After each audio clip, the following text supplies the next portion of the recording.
People think getting old makes you careless. Nah, it makes you selective. I'm 74 years old, still sharp, still standing in my own kitchen every morning, still knowing exactly where everything belongs, including the things nobody ever sees. After my husband passed, my son and my daughter started showing up more often than usual. Not to sit with me, not to ask how I was holding up. They came with folders, with questions. With that tone people use when they're pretending to help but really checking inventory. They talked about banks, paperwork, property, wills real casual. Like these weren't the kind of conversations that change how families look at each other forever. My daughter liked to slow her words down, explain things I already understood, smile like she was doing me a favor. My son liked to talk fast, confident, already planning 3 steps ahead like the future belonged to him. Haha, I let them. I listened more than I spoke. That something age teaches you. People tell you everything when they think you're not a threat anymore. They asked about accounts. I told them. They asked about the house I showed them. They asked if there was anything else they should know about. I paused, just long enough to make them uncomfortable, then said no. That lie sat easy on my tongue because it wasn't fear, it was protection. What they never asked about was the safe deposit box I opened years ago, back when my husband was still alive and we watched another family tear itself apart over money. Back when he looked at me and said, "One day, they'll look at you different." I remembered that, so I planned quietly. No more drama, no announcement, just a box, in my name only, sitting behind a counter nobody ever thinks about until it's too late. As my kids talked around my table that day, pointing at papers, deciding what mattered, I watched them overlook the one place where everything real was locked away. They thought they were getting ahead. They thought they were being smart. And I sat there, hands folded, nodding slow, already knowing this story wasn't going to end the way they expected, because in Payback Files, it never does. After that first day of paperwork talk, they got comfortable real quick. That's how you know people think they've got the map. My son started calling more, asking questions like they were favors. Just checking, just making sure, just want to help. My daughter started organizing things without waiting for permission, lining papers up on my table like she'd already been appointed manager of my life. Ha ha! It's wild how fast roles change once money enters the room. They asked for bank statements. I gave them copies. They asked about insurance. I showed them summaries. They asked about passwords and online access. And that's where I drew my first quiet line. I said I'd handle that part myself. No argument, no explanation, just a column number. They didn't push. Not yet, but I saw it land. People always notice the one thing they don't get. They circled back later, tried again with softer voices, joked about how tech stuff is confusing, offered to take the burden off me. I smiled and said I liked knowing my own business. That smile threw them off. They weren't used to me choosing things so directly. Still, they never asked the right question. Never asked if there were documents kept outside the house. Never asked about a box. Never asked what my husband and I decided together when nobody else was watching. They assumed everything important sat in drawers they could open or accounts they could see. That assumption told me more than any withdrawal ever could. At night, after they left, I sat alone and thought about how strange it was that people can love you and still plan around you. Not against you, around you, like your furniture they'll rearrange later. I wasn't angry about it. Anger clouds things. I was focused, because once you see what people don't bother to ask, you know exactly where the truth is hiding. The thing about a safe deposit box is that it doesn't look important from the outside. No flashing lights, no drama. Just a small metal door behind a counter people walk past every day without thinking twice. I opened mine almost 15 years ago, back when my husband was still strong enough to drive himself to the bank, and smart enough to know how people change once they start counting what isn't theirs yet. I remember the way the clerk slid the key across the counter, the way my name looked alone on that form no, and no backup, no exceptions. My husband squeezed my hand and said, "This is for later." Not because he didn't trust our kids, but because he trusted patterns, and patterns don't lie. Sitting at my kitchen table now, watching my son and daughter shuffle papers like they were solving a puzzle, I realized how little people look beyond what's visible. They checked drawers. They checked folders. They checked accounts they could log into. They never once asked me what I kept outside the house. Never asked if there was something already set aside, something already decided. Ha! They were too busy being thorough in the wrong direction. I let them believe they'd seen everything. Let them feel that comfort settle in, the kind that makes people careless. When my daughter said, "I think we've covered it all," I nodded slow and said I was glad they were helping. That word helping does a lot of work when people want it to. After they left, I drove to the bank alone, parked in the same spot I always did, walked past the same counter, and opened the same small metal door. Inside sat the truth, exactly where I left it. Documents they'd never touched, decisions they'd never influenced, and one final instruction written in my husband's steady hand that said everything I needed to hear. Let them show you who they are first. I closed the box, locked it, and walked back out into the sunlight, knowing something for sure. The story they thought they were writing was already finished. They just hadn't read it yet. Confidence is loud when it first shows up, then it gets lazy.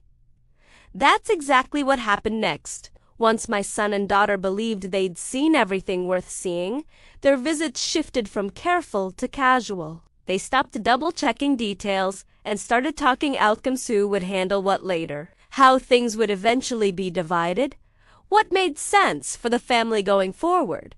Ha!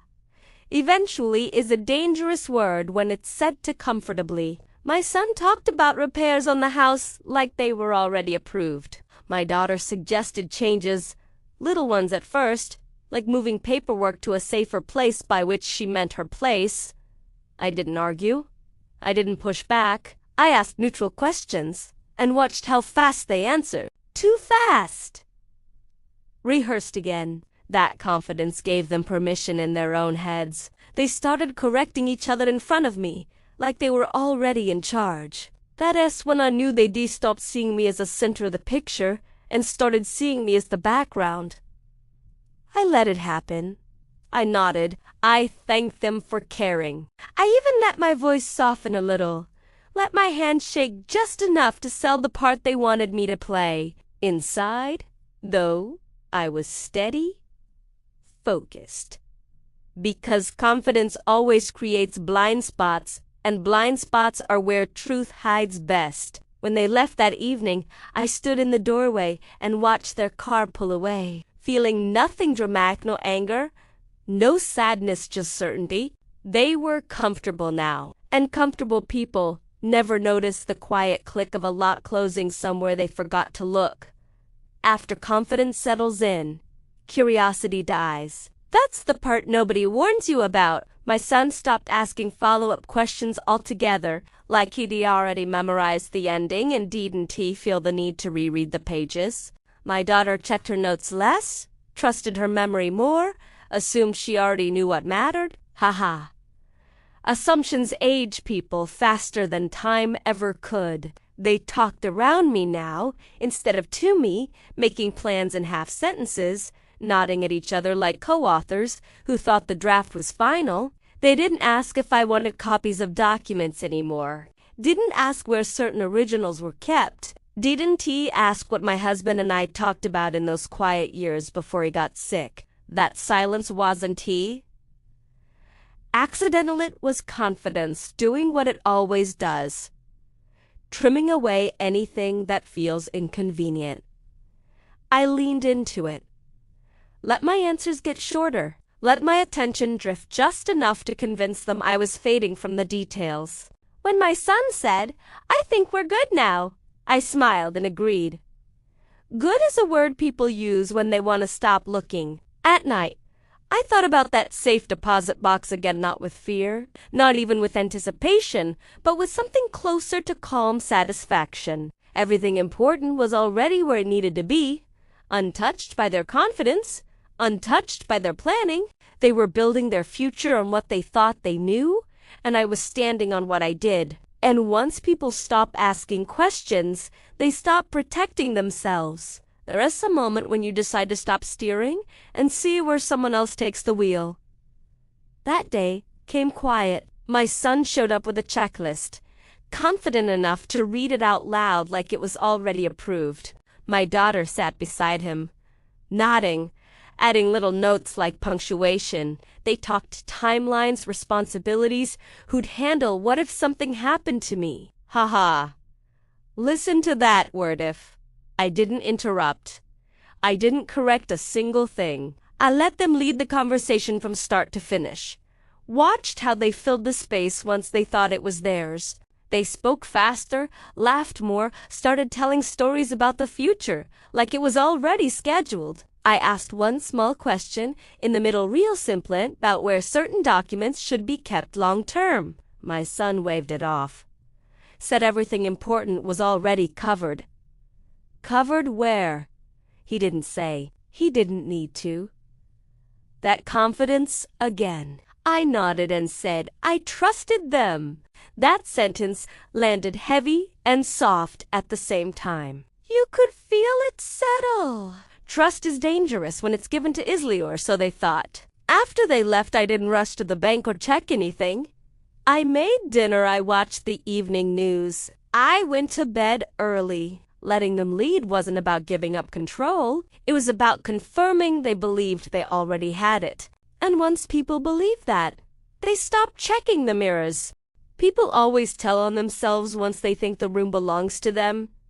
That's what happened next. My son started talking less to me and more around me, like I was furniture that happened to be there while he worked things out loud. He'd say stuff like, "Once everything's settled, this will be easier," without ever explaining what everything meant. My daughter filled in the gaps, talking about logistics, about how certain things just make sense, about how they'd already looked into options. Haha, options for what? They never said, because they didn't think they needed to anymore. They were already planning life beyond me, and they weren't even being careful about it. I sat there, listening, nodding, letting their words stack up like evidence. They talked about selling, about consolidating, about simplifying, all clean words, all reasonable words, all words that assume authority. I noticed how neither of them asked me what I wanted, not once. That part hurt a little. I won't let it hurt. Sharpens focus. And focus is useful. I asked them if they were tired, if they wanted coffee, if they needed anything else. Basic questions. Neutral ones. They waved me off, too busy finishing each other's sentences. That's when I knew the plan had moved from thought to belief. They believed they were in charge now. And belief is dangerous because belief makes people sloppy. When they left that day, my son said, "We've got this handled, Mom." And my daughter smiled like that was supposed to comfort me. I smiled back, slow and calm. "Yeah, you do for now." Because the louder their plan got, the quieter mine needed to stay. And mine was already locked away somewhere they never thought to look. Comfort is the most dangerous thing you can give people who think they've earned control. Once my son and daughter believed the plan was locked in, they relaxed in ways they didn't even notice. Visits got shorter. Calls turned casual. Details stopped mattering. They didn't bring folders anymore. They brought opinions. They didn't ask questions. They made statements. Haha, that's how you know people think the finish line is already behind them. My son started talking about timing like it was a given. Not right now, but soon, down the road, when it makes sense. My daughter nodded along, adding her own assumptions, smoothing rough edges with confidence instead of care. They stopped checking what I remembered, stopped explaining things twice, stopped waiting for my reaction before moving on to the next idea. I leaned into that comfort, played my part clean, let my attention drift at the right moments, let my replies come late, soft, agreeable. The more comfortable they got, the more careless they became with words. They joked once about how complicated things would have been if I'd been more stubborn. Damn. That one stuck. Not because it hurt, but because it confirmed everything. Stubborn. That's what people call clarity when it doesn't serve them. I didn't correct it. I laughed lightly and let the moment pass. That night, alone, I thought about how comfort dulls instincts. It makes people stop locking doors, stop checking mirrors, stop wondering what they might have missed. And while they were getting comfortable, my truth stayed exactly where it belonged, quiet, untouched, and waiting, because comfort makes people careless. And careless people always leave the one door open they should fake kept closed. Stepping back, don't look dramatic from the outside. It looks like nothing, and that's why it works. I stopped offering opinions unless I was asked. Stopped reminding them of things they'd already decided didn't matter. When my son talked timelines, I nodded. When my daughter summarized plans, I listened. I let them fill the space they thought they owned. Watched how fast they grew into it once I wasn't standing there anymore. Haha. Funny thing is, people think silence means agreement, but really it just means you're done convincing. They took my quiet as approval, and that gave them speed. Speed makes people sloppy. They started assuming I was tired during conversations, checking their phones while I talked, wrapping things up without waiting for my response. I let it happen. Not because I didn't notice, because I noticed everything. I spent more time alone after that, not hiding, just choosing my peace. I cooked slower. I slept deeper. I let the days stack up without interference. And every once in a while, I'd drive past the bank, feel that calm settle in my chest, and keep going. I didn't need to check the box. I already knew what was inside. Stepping back wasn't retreat, it was positioning. I was giving them exactly what they thought they wanted. Room. What they didn't realize was that room works both ways. And once you step back far enough, you can finally see the whole picture clearly. There's a point where people stop checking behind them because they reassured nobody's following. That's the day, you know the game, shifted. My son started making decisions out loud without even glancing my way. Like my presence had turned decorative. My daughter stopped asking if I agreed and started asking if I remembered. Huge difference. Ha. That's how people quietly downgrade you in their heads. They talked about appointments they'd already scheduled, people they'd already spoken to, changes they'd already penciled in. I listened and kept my face neutral, let my reactions stay small. Inside, though, everything felt sharp and focused, like the world had finally slowed down enough for me to see the edges. They didn't look back, because they didn't think there was anything back there worth checking. They thought all the important stuff was already in front of them, papers, plans, timelines they controlled. They forgot something real basic. The past doesn't disappear just because you stop looking at it. The choices you make when you think you're in charge leave tracks. And tracks don't care who's confident. That evening, after they left, I sat in the quiet and felt a strange kind of peace. Not relief, readiness. Because once people stop looking back, they walk straight into whatever they missed. And I knew deep down, steady as stone, that what they missed was about to matter. The mistake wasn't just that they stopped looking back. The mistake was thinking they'd already seen everything worth seeing. People do that when they mistake access for ownership. When familiarity turns into entitlement without anyone announcing it out loud. My son showed up one afternoon with that easy confidence again, talking about next steps like they were already approved, already inevitable. My daughter chimed in, filling gaps, smoothing edges, acting like we were all on the same page even though nobody had turned it yet. Haha.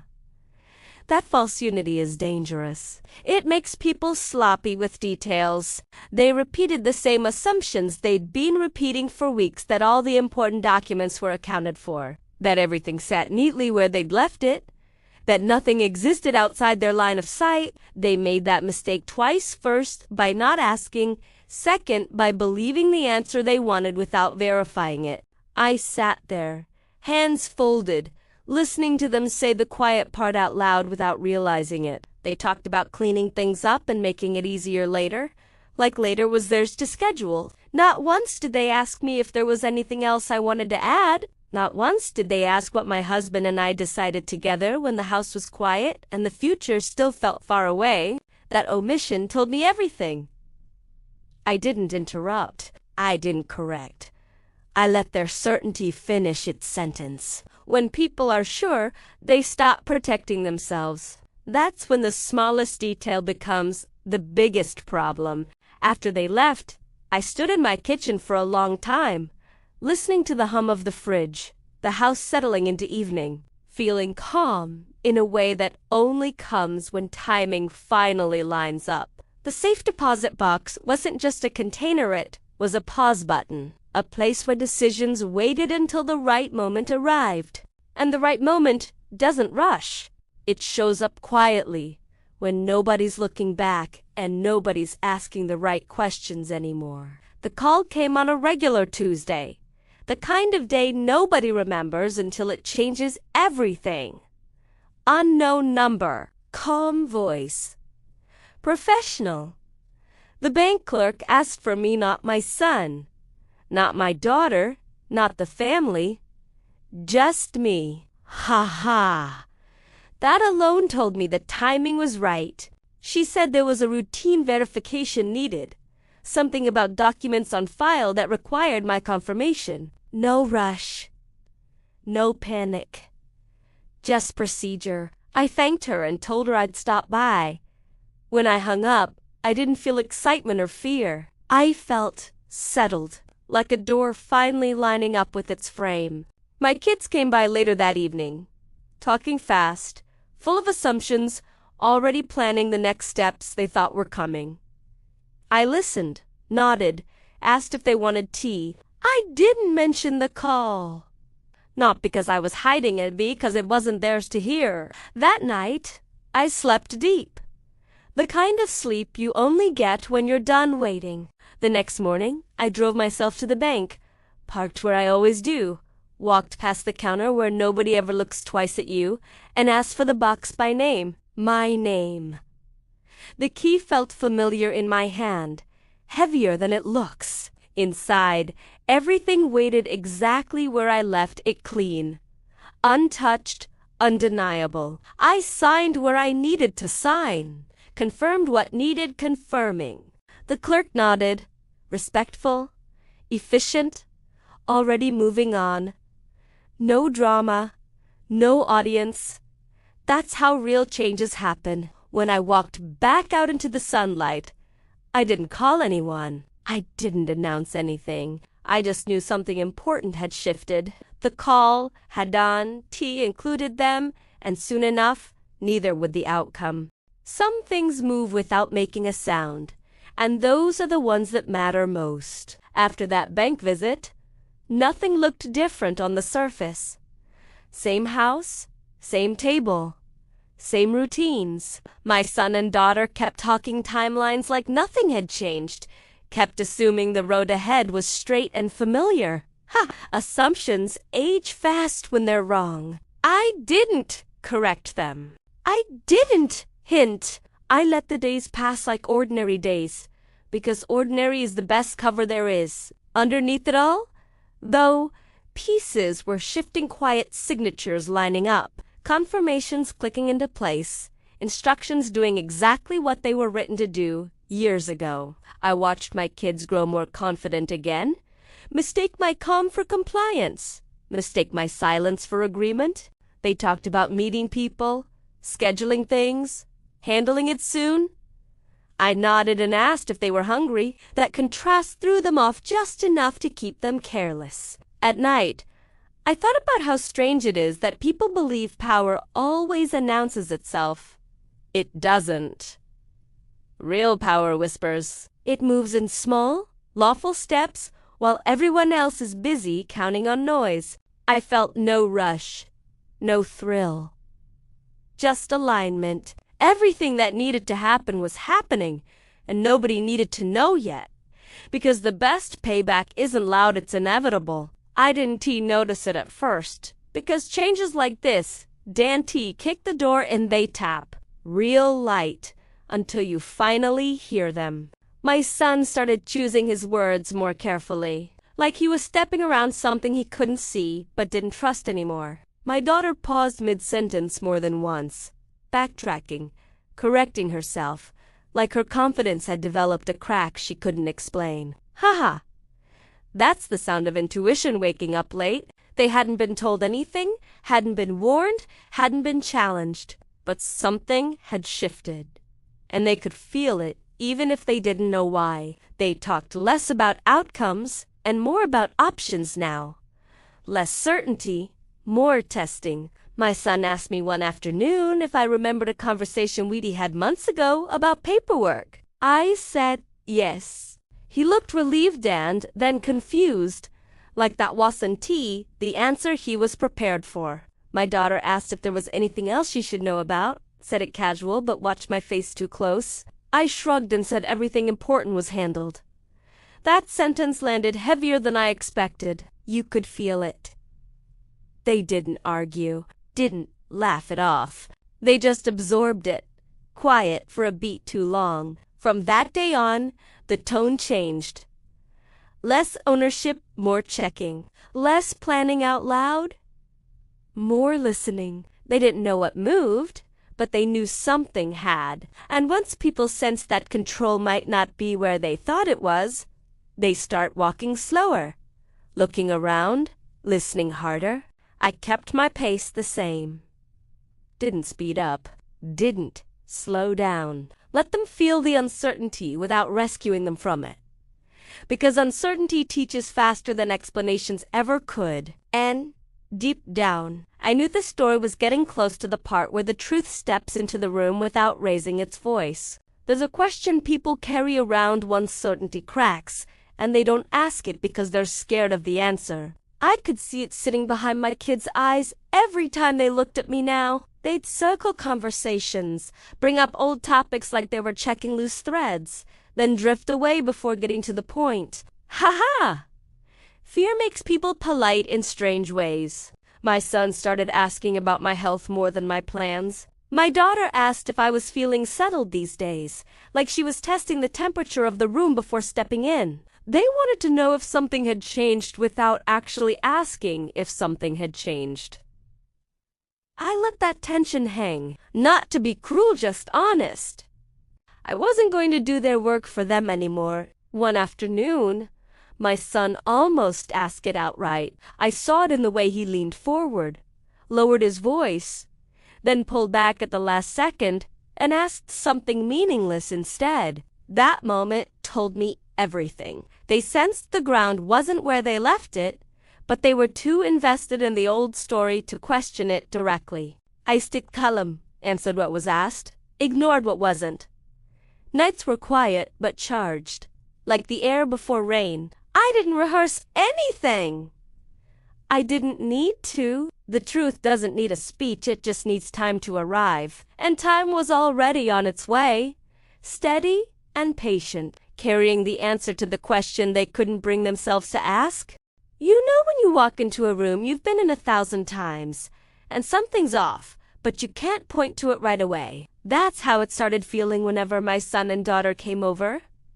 Same chairs, same table, same old walls, but the air didn't move the same. Conversation slowed down, like everyone was choosing words instead of letting them spill. My son stopped sitting back like he owned the space and started leaning forward, elbows on his knees, listening more than talking. My daughter smiled less automatically, watched my face a little too closely, like she was waiting for something to slip. Aha! That's when you know people sense a shift they didn't cause. They talked about everyday stuff work, whether errands, but every now and then, one of them would pause, almost like they'd forgotten what they were saying. That never used to happen. Before, they talked straight through me. Now, they checked themselves. I didn't change my tone or my routine. I stayed steady, answered calmly. Let silence stretch when it wanted to. Silence has a way of pulling the truth closer without forcing it. I noticed they stopped making future plans out loud, stopped saying when, and started saying if. Small words, big meaning. They didn't know what had moved, but they knew the room wasn't arranged the way they remembered. And I sat there, hands folded, listening to the clock tick, feeling that quiet certainty settle in my chest. The room felt different because it was different. Control doesn't leave all at once, it loosens its grip, little by little, until the person holding it realizes too late they're empty-handed. And in that room, in that quiet, they were starting to realize it wasn't theirs anymore. Time has a funny way of switching sides without telling anyone. For a while, it had been helping them, letting assumptions grow, letting plans feel solid, letting confidence stretch out like it owned the place. Then, quietly, it stopped. I could see it in the way my son checked his watch more often, like he was waiting for something that wasn't showing up. My daughter started following up on conversations we'd already had, repeating questions with slightly different wording, hoping for a different answer. Huh! That's what panic looks like when it's trying to stay polite. They were running out of room, and they could feel it. Things that were supposed to happen by now hadn't. Calls they expected hadn't come. Doors they thought were open felt heavier. And still, nobody told them anything. That was the part that rattled them most. Silence from systems scares people more than arguments ever could. I stayed exactly where I'd always been. Same chair, same pace, same calm. I didn't speed things up. I didn't slow them down. I let time do what it does best when it's done being used. Reveal who's actually in control. One evening, my son sighed and said, "This is taking longer than I thought." "Longer than you thought," I nodded. Said these things take time. He laughed, but it didn't reach his eyes. My daughter stared at her hands like they might explain something. Time wasn't helping them anymore. It wasn't cushioning mistakes or smoothing edges. It was just sitting there, neutral and unmoved. And when time stops helping you, the truth doesn't rush in, it waits for you to notice. It finally slipped out when they weren't trying. That's always how the truth shows up. My daughter mentioned the bank one afternoon, just the name casual, like it didn't matter. Like she was in tea watching my face the second she said it. My son went quiet right after, stared at the floor a beat too long. Ha, there it was. The crack. They started talking in hypotheticals again. If we need to, if something comes up, if the bank says anything. I let them talk themselves into a corner. I asked one simple question. What made them think the bank would call them? The room froze. Not dramatic, not loud, just still. They exchanged a look that told me they'd been assuming access without ever confirming it. I sipped my tea and waited. Waiting is a skill people forget to practice. My daughter recovered first, said she was just thinking out loud. My son nodded too fast. I didn't press. Pressing gives people a rope. I wanted them to feel the edge without knowing where it dropped. From that day on, the bank name carried weight in the room. They avoided it. They danced around it. When someone avoids a word, it's because that word owns them now. I stayed calm, steady, boring. Boring scares people who are used to leverage, because boring means predictable land. Predictable means the rules are doing their job. And somewhere behind a counter they'd walked past 100 times, the rules were already written. They wanted answers after that. Not all at once, not directly, but you could feel it pulling at every conversation like a loose thread. My son started asking questions that sounded casual but weren't: how long banks keep records, who they usually contact first, what paperwork really matters in the end. My daughter tried a different angle, asked how I was feeling about everything, stretched that word out like it might cover what she was really after. Haha, it never does. I answered what was asked and left the rest untouched. I didn't rush to clarify. I didn't fill the silence. I let it sit heavy and unresolved, because rushing answers only helps people who want control back fast. They weren't ready for patience on my terms. The more they pressed without pressing, the calmer I felt. That calm wasn't cold, it was earned. I watched them recalibrate in real time, second-guessing steps they'd already taken, wondering which assumptions still held and which ones didn't. One night, my son asked me straight up if I trusted the bank. I smiled and said I trusted processes that were set up before anyone needed them. That answer landed like a door closing softly. They didn't argue. They couldn't. Trusting a process means you're not the center of it, and they were starting to understand they never were. I went to bed that night without replaying anything in my head. The answer didn't need to be rushed, because it was already on its way. Control doesn't slam the door when it leaves, just stops answering to the wrong people. That's how it felt when everything finally lined up. My son and daughter came over one evening, quieter than usual. Not tense exactly, just careful, like they were walking on a floor they didn't trust anymore. They didn't bring papers, didn't bring plans. They sat and waited. Ha ha! Waiting was new for them. My son cleared his throat and asked, real direct this time, if there was anything at the bank they should know about. There it was, the question they'd been circling for weeks. I didn't rush it. I finished my tea. I looked at them, both of them, and said there were decisions already in place that didn't need managing. No anger, no edge, just fact. My daughter asked who handled those decisions. I said I did. The silence after that wasn't awkward, it was final. You could feel something settle, like gravity doing its job. They didn't argue. They couldn't. Arguments need leverage, and theirs was gone. In that moment, I realized control had changed hands a long time ago. They just hadn't noticed until now. I stood up, gathered the cups, and went about my evening like nothing big had happened. Because nothing had happened. Something had simply been revealed. And when truth shows up quietly, there's nothing left to push against. Understanding didn't hit them all at once. It settled in layers. Like dust after a door closes, my son leaned back in his chair, hands clasped, eyes unfocused, replaying every assumption he'd made like a highlight reel he couldn't turn off. My daughter swallowed hard, nodded slowly like she was piecing together a puzzle she'd sworn was finished weeks ago. Ha ha! That's the moment people realize confidence isn't the same thing as control.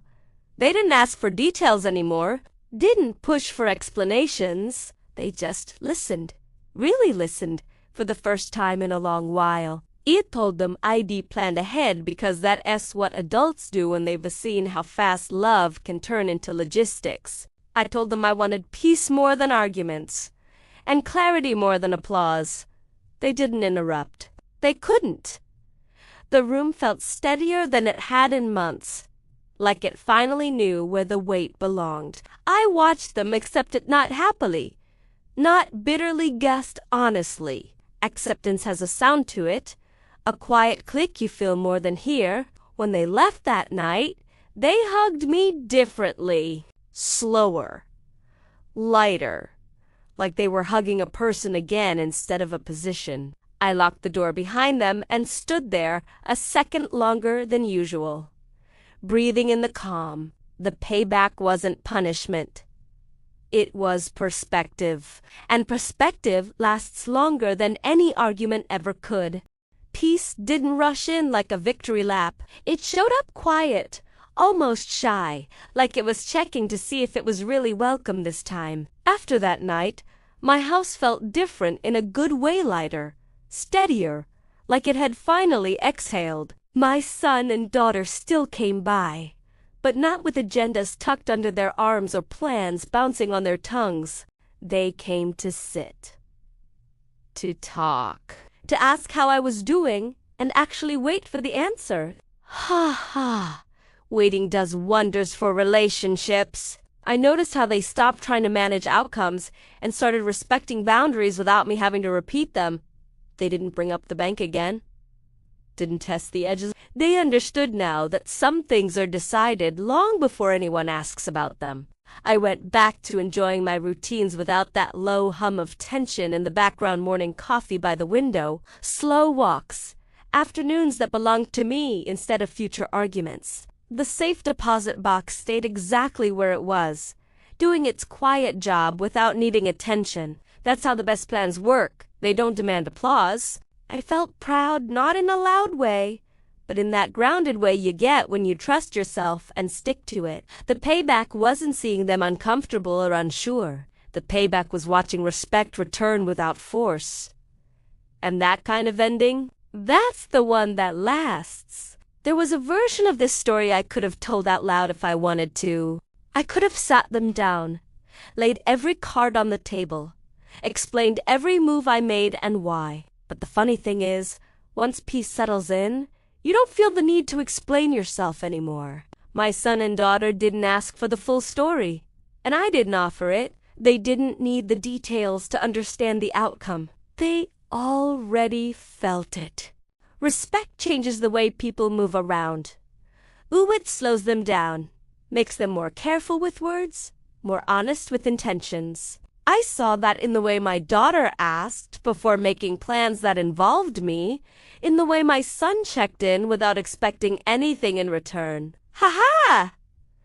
That shift was louder than any confession ever could be. Days passed, then weeks, and life kept going in that steady, uneventful way that only looks boring to people who confuse drama with meaning. I found myself enjoying the quiet more than ever. Not because I'd won something, but because I'd protected something: my pace, my clarity, my right to decide how my own story unfolds. The safe deposit box stayed locked, not as a secret anymore, but as a boundary that didn't need defending. I realized then that the strongest payback isn't watching people regret what they did. It's watching them change how they treat you without being asked. And as I sat in my living room one evening, light fading soft through the window, I knew this chapter was exactly where it needed to end, Evan, if I never said a word about how it got there. Legacy isn't what people inherit, it's what you refuse to hand over before your time. That thought stayed with me long after the dust settled, long after the tension drained out of the rooms and the conversations found their natural rhythm again. I started noticing little things, the kind you miss when you're busy managing other people's expectations. How my mornings belonged to me again. How I could sit with my coffee and let the day come to me instead of bracing for it. Ha ha. That alone felt like winning the lottery. My son and daughter treated me differently now. Not fragile, not managerial, just present. They asked about my opinions without trying to steer them. They listened without waiting for leverage. And in that space, something healed, not perfectly, not magically, but honestly. I thought about my husband a lot during that time. About the way he believed in quiet preparation. About how he trusted me to finish what we started together. That safe deposit box wasn't just about documents or decisions, it was about time. Buying myself time to see clearly. Time to watch behavior instead of promises. Time to choose peace over performance. I realized that by not rushing, by not reacting, I taught my kids something no lecture ever could. That love doesn't cancel boundaries. And family doesn't mean access without respect. Some nights I'd sit alone, house quiet, and feel a deep satisfaction settle in, not pride, not revenge, just alignment. Everything was where it belonged. The past respected, the present steady. The future decided on my terms. And that's the kind of legacy you don't leave behind, you live it. Every single day. Until the story ends exactly the way you intended. They thought payback looked like anger, like raised voices, slammed doors, or some dramatic moment where I finally snapped and said everything I'd been holding in. That misunderstanding was the last thing they got wrong. Payback, real payback, doesn't look like rage. It looks like control staying exactly where it belongs. Weeks went by, then months, and nothing blew up.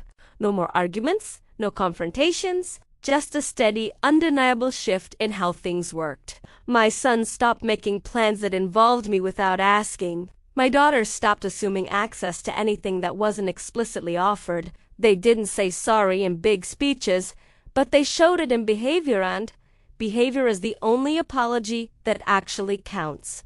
I watched them grow into that understanding slowly, sometimes awkwardly, sometimes quietly uncomfortable, but honestly, and that was the part they never expected. They thought if they crossed the line, I'd either fight or fold. They never imagined I'd step back, lock things down properly, and let time teach the lesson for me. The safe deposit box stayed closed, but its presence echoed through every interaction now. Not as a threat, just as reality. I didn't need to remind them. They remembered on their own. That's the kind of payback that lasts. Not punishment, not humiliation. Just a permanent reset of the power balance. And as I sat there one evening, listening to the house breathe, feeling steady and unbothered, I smiled to myself, not because I'd outsmarted anyone, but because I'd stayed true to myself. In Payback Files, every story ends with payback. This one ended with something better. Peace, respect, and a future that answered to no one but me. I don't believe endings need fireworks. I believe they need truth. Life went on after that, steady and ordinary, in the best way. My son and daughter didn't turn into villains or saints. They just learned where the line was and stopped stepping over it. And I learned something too. Protecting your peace isn't selfish. It's necessary. I kept my routines, my pace, my quiet mornings where the world waited on me instead of the other way around. The safe deposit box stayed locked, not as a weapon, not as leverage, but as a reminder that preparation beats regret every single time. People think wisdom comes from age, but really it comes from finally trusting yourself. I didn't need to punish anyone. I didn't need to explain my moves. The outcome spoke clean and clear, all on its own. Respect stayed. Peace stayed. Control stayed right where it belonged. And when I think about the whole thing now, I don't feel heavy or bitter. I feel settled. Because I didn't just protect my future, I protected my dignity, and that's how this story ends. Quietly, on my terms. Welcome to Payback Files, where every story ends with payback. I thought we were past it, honestly. For a while, things stayed calm, respectful, almost normal. But old habits don't disappear, they just wait for the right excuse. It started small again, like it always does. My daughter called one afternoon, voice soft, extra gentle, asking how I was feeling lately. Not how I was doing, how I was feeling. I know that tone. That's the tone people use when they're about to suggest something they already decided on. She talked about stress, about how hard life gets sometimes, about how families are supposed to lean on each other. My son joined in later that week, saying maybe we should revisit a few things, just to make sure everything was still aligned. Aligned? That word almost made me smile. They weren't pushing anymore. They were probing, testing the ground again to see if it had softened. I listened. I nodded. I didn't shut it down, but I didn't open the door either. I gave neutral answers, stayed calm, stayed slow. Inside, though, I felt that old awareness, wake up, not fear. Not anger, just readiness. Because when people try again after learning a lesson, it tells you something important. They didn't forget what happened. They just hoped time had made me flexible again. And that's when I realized this story wasn't finished teaching yet. Not for them. Maybe not even for me. The next move didn't come from my kids. Directly it came dressed as concern from someone else. That's how you know a plan's being tested again. An old family friend stopped by one afternoon. Someone who'd known us forever. Someone my kids trusted to say things right. She talked easy at first. Weather and memories, then eased into advice like it was casual. She mentioned how complicated things get later, how families avoid stress by keeping everything transparent, how it's good to have everyone on the same page. Haha. I could hear my kids' fingerprints all over those words. I listened, nodded, thanked her for caring. I didn't correct a thing.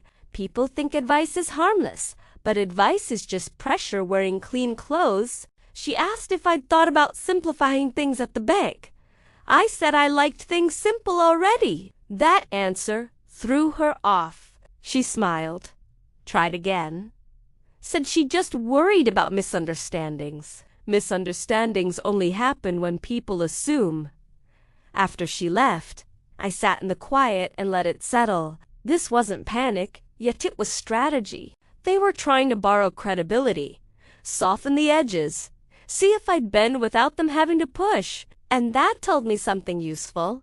They still believed there was room to negotiate. I didn't feel insulted.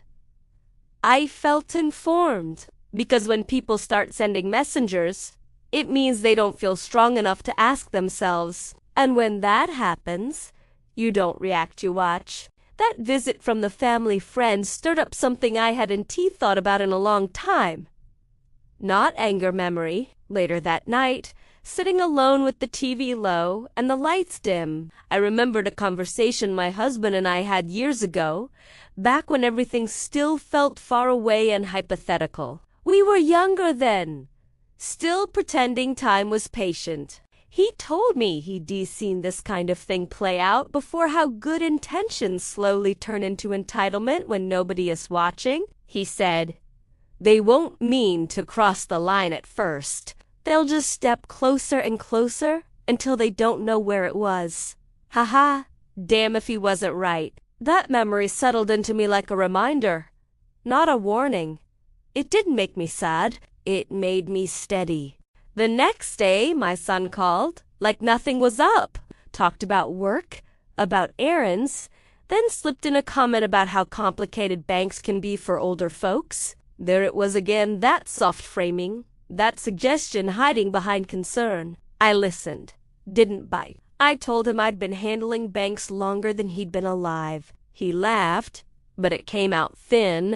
I realized then that this wasn't about money anymore. It was about whether they believed my clarity would last. And I knew the answer to that. It would. Pressure doesn't always show up loud. It shows up friendly, smiling, pretending it's on your side. That week, both my son and my daughter started dropping by a little more often again. Nothing obvious, nothing you could point to and say, that's it. Just more presence, more opinions, more we were thinking, and it might be easier if, haha, easier for who? Though they talked about future-proofing, about making things smooth later, like later was a place they'd already booked tickets for. My daughter brought up health checkups and routines, framed it like care, but every sentence somehow circled back to planning and access. My son joked about how stubborn I'd always been, laughed like it was affection, but there was a test in it, seeing if I'd soften, seeing if I'd play along. I didn't. I stayed light, stayed calm, stayed exactly where I was. I agreed with nothing and disagreed with nothing, and that balance made them uneasy. You could see it in the way they over-explained, the way they filled silence too fast. Pressure hates quiet, it needs reaction to survive. I gave it none. That night, after they left, I realized something important. They weren't pushing because they needed something urgently. They were pushing because they missed the feeling of control. And once you recognize that, the pressure loses its shape. It stops being personal. It becomes predictable. And predictable things are easy to manage if you don't let them rush you. I decided then that it was time for a test, nothing dramatic, nothing you could call out, just a small shift to see who noticed and how they reacted. I mentioned, real casual, that I'd been thinking about reorganizing some paperwork, maybe moving a few things around so they were easier for me to find. I didn't say where, didn't say when, didn't ask for help. Haha. The reaction came fast anyway. My son asked what kind of paperwork. Tried to sound curious but leaned in a little too hard. My daughter asked if I wanted company at the bank. Said it like a favor, not a request. There it was, the reflex. I smiled and told them I had it handled. That answer landed heavier than I expected. The room went just a touch quieter, like everyone was over the next few days. They checked in more than usual, asked questions sideways, tried to read between lines I hadn't drawn. I kept everything vague on purpose, not to confuse them, to observe them. And what I saw was telling. They weren't worried about me being overwhelmed. They were worried about being out of the loop. That difference matters a lot. I felt calm watching it unfold, almost detached, like I'd finally stepped outside the situation enough to see it clean. The test wasn't about catching them doing something wrong. It was about confirming what motivated them when certainty slipped. And by the end of that week, I had my answer. The slip didn't come in a big moment. It never does. It showed up in a sentence, said too fast, with too much confidence behind it. My son mentioned an appointment he thought we had coming up, talked about it like it was already set, already agreed on.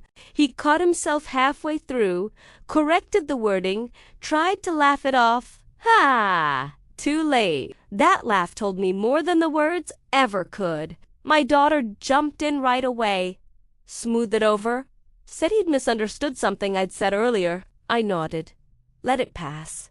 But inside, I marked it. They'd assumed a next step without me. Again, that assumption was the same old muscle memory kicking in. The second they felt uncertain, I didn't confront them. I didn't need to. I asked a simple question instead. Who scheduled it? Silence answered first. Then a scramble of explanations that didn't line up. Details that contradicted each other just enough to show the seams. Pressure crept in behind their voices. Polite, but tight. I stayed calm. Said I'd decide when the time came. The relief on their faces was immediate and revealing, like they'd just been spared something they weren't ready to face. After they left, I sat with that moment for a while. The test had worked, not because they'd done something terrible, but because they'd shown me what they default to when control feels shaky. And once you see the default, you stop doubting yourself.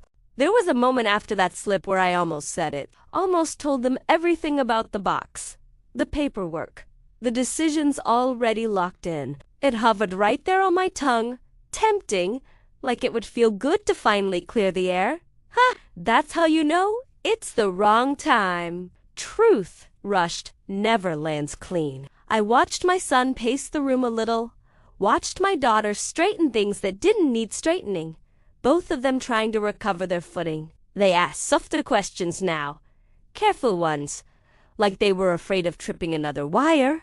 I answered calmly, gave them nothing extra, and felt something steady anchor me in place. I realized this wasn't about catching them off guard anymore. It was about letting them fully understand the consequences of assuming before I ever explained them. If I revealed everything too soon, they'd frame it as a surprise. If I waited, they'd frame it as a lesson. Big difference. I let the evening end normally. We talked about nothing important. They left with polite smiles and eyes full of calculation, and I sat alone afterward, not replaying what I should have said, but appreciating what I didn't.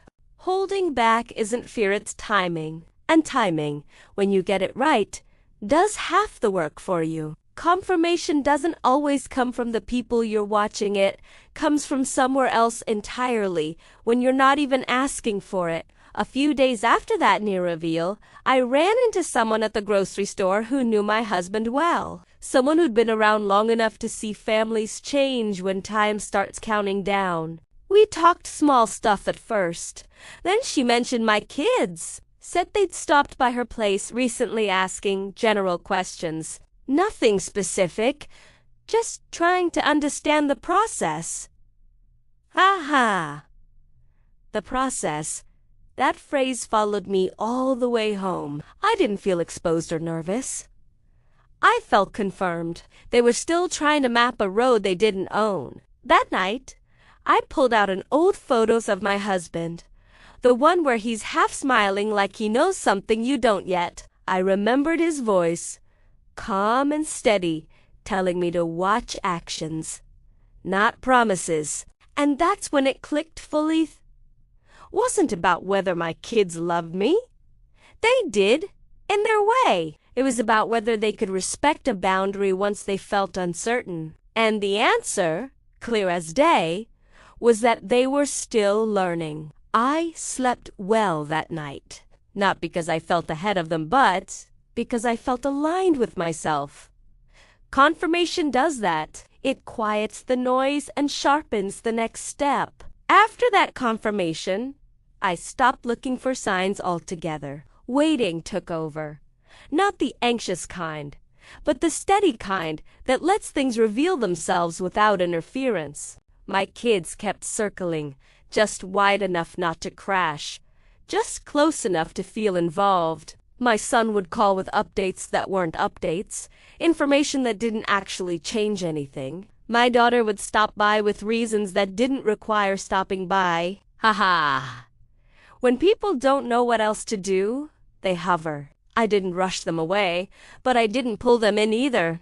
I let the space between us stay exactly the size it wanted to be. That space did more teaching than I ever could. They started correcting themselves mid-sentence, catching assumptions before they landed, asking instead of stating, not perfectly.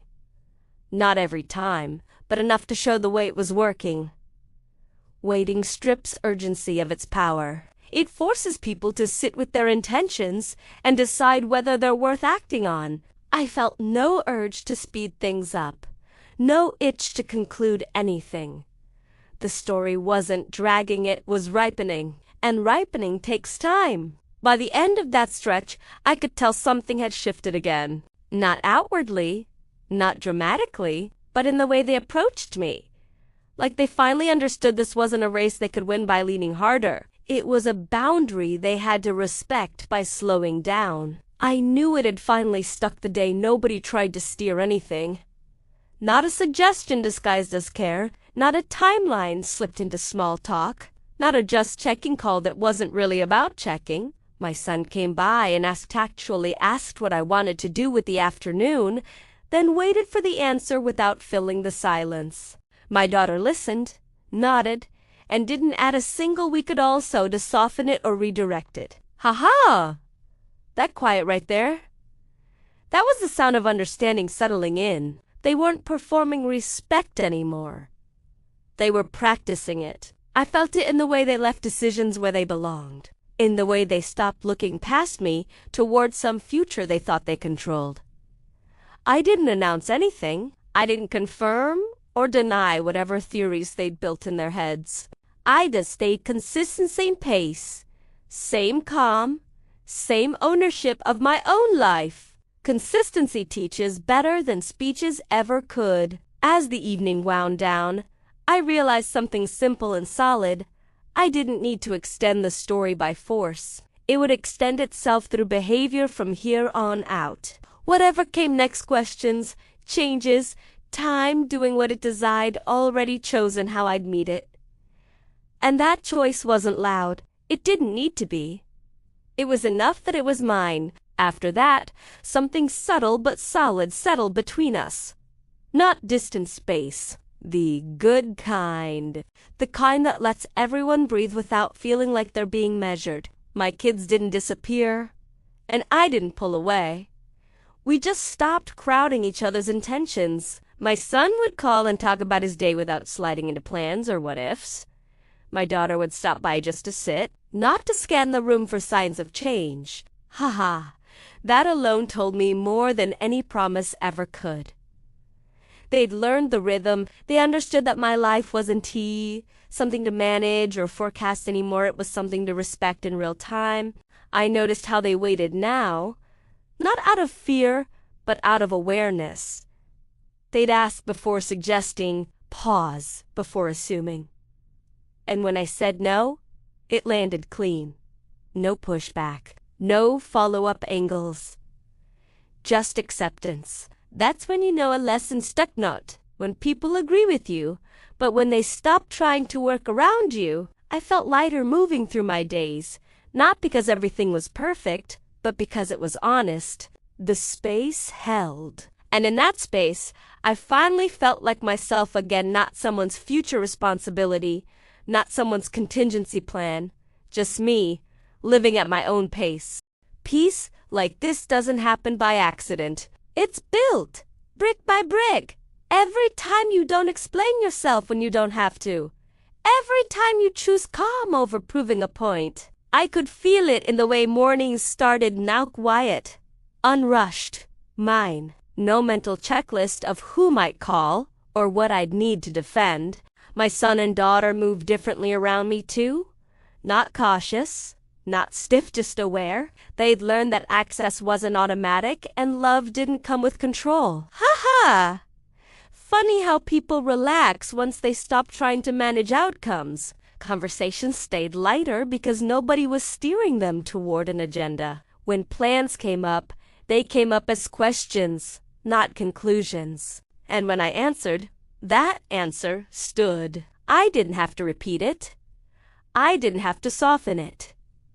That was new. I realized then that the safe deposit box had done its real work long before anyone knew about it. It gave me the confidence to wait, to watch, to choose my timing instead of reacting to theirs. Peace settled in because I stopped negotiating it, and once peace knows it's welcome, it stays. I used to think strength meant doing something, making a call, saying the right words, stepping in before things went sideways. Turns out, the strongest move I made in all of this was doing absolutely nothing when everyone expected me to react. That kind of restraint messes with people's expectations in a way arguments never could. My kids stopped waiting for a moment where I'd finally break and explain myself, because that moment never came. Ha. Silence has a way of outlasting impatience. They learned that if they wanted clarity, they had to earn it through consistency, not pressure. I felt that shift deep in my bones. Not tense, not guarded, just grounded. I could sit through conversations without bracing myself, could let plans be mentioned without feeling like they were marching towards something I didn't choose. Doing nothing wasn't passive, it was deliberate. It kept the center of gravity right where it belonged. And once people realize you won't be moved by urgency or guilt, they stop trying to use it. I didn't need to reveal anything new. I didn't need to tighten any screws. The power of doing nothing held the line better than any speech ever could. I knew it was time to end this story the day I stopped thinking about it altogether. That's how you know something's truly settled, when it no longer asks for your attention. My son and daughter showed up as family again. Not managers, not planners, not people hovering for control. They asked. They listened. They accepted. No angles. No pressure. No quiet calculations behind their eyes. Ha. Peace like that doesn't need confirmation. It just exists. I never did sit them down and explain every move I made. Never opened the box in front of them. Never walked them through the steps I took years ago. I didn't need to. The lesson landed without the lecture. They learned that love doesn't give you ownership and concern doesn't earn you control. I learned that trusting myself was the real inheritance my husband left me. The safe deposit box stayed locked. Not as a secret anymore, but as proof that preparation beats panic every single time. Life moved forward, steady, dignified. Mine. And that was the payback, not revenge, not embarrassment, not loss, but respect that stayed because it was earned. Welcome to Payback Files, where every story ends with payback.